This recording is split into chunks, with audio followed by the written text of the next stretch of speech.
Hey there, online students. It is Monday, October the 2nd. Welcome to the 6th week of classes. This is Dr. Beer. I hope all of you are enjoying the fall, although it's only fall theoretically. The temperatures have been really, really high. But in Texas, the fall is indicated by the start of the state fair. That started on Friday. If you're in the Dallas area, I would encourage you to try to go at least once in your lifetime. I go about once a decade. That's all the fried foods that I can really stand. But it's a great event, lots of fun. You get all the fried foods you can stand and some neat Texas culture. So if you're in the Dallas area, I would encourage you to make the trek and try to go sometime this year. But the big news for me personally is tomorrow I have a birthday. October 3rd is my birthday. I'm going to be turning 53. I'm kind of enjoying my 50s. It's the new 30 as far as I can tell. And if you would just sing me a happy birthday and maybe eat a bundt cake in my honor, I would appreciate that. All right, so here's what we've got going on for this week. In NT 5103, we are in the middle of working on grammar and syntax through translating the use of the study guides. And that's going to be our mode for basically the rest of the class. As I've said, this is important because it gets you into the text. It helps you wrestle with the text. It helps you wrestle with the grammar. It's one of the best ways to really learn the material that you've got in front of us. So you'll notice that this week we have various assignments. You're going to be doing a study guide on Philippians 1:4, doing that translation, etc., doing another one on Philippians 1:5 through 8. You also have this quiz. Note that I have an information page on the quiz, so you'll be aware of what's going on here. So please take careful note of that. But we are now in our regular mode. We're going to be working with the text, translating, dialoguing with Dr. Wallace's text, thinking about grammar, and learning to implement it more appropriately in our exegesis. In NT 5104, we are currently working on our exegetical outline, and this is exceedingly important. This is kind of a summary exercise where you really begin to put together your knowledge of the passage and the logic and how it flows together.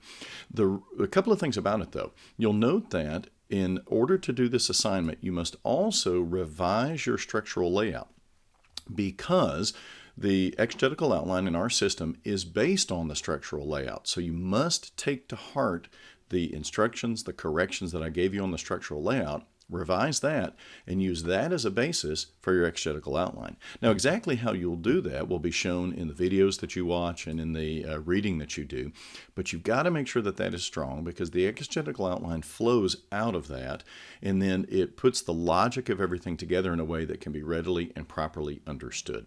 I would argue that the exegetical outline is like some things you have done in the past where you've outlined a passage, but it's also very different. So pay very close attention to our instructions on this and don't just assume it's like other outlines that you have done.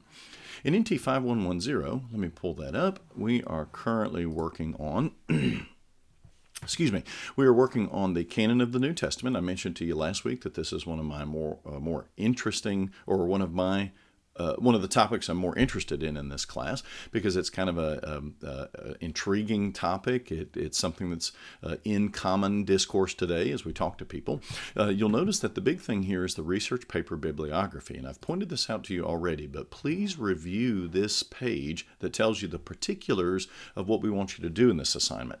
It's a little bit more than just a bibliography. We want you to include primary sources, for example, and so I give you some information on how to find primary sources relative to your topic. There are certain dictionaries you can go to that will help you in this regard, but you'll also note that we are having a meeting tomorrow afternoon by Teams so that you can discuss the paper bibliography or anything else that you would like to relative to the class. So take really careful note of what that page says about this assignment. Let me know if you have questions, and then show up tomorrow for the meeting so that you can get all those questions answered and then have the assignment done by the end of the week. All right, well, I hope all of you are doing great. I will be praying for you, and I look forward to working with you online. And my prayer is that as we go into the fall, you'll feel refreshed and ready to continue learning a lot as an act of worship to the Lord. Take care and have a great week.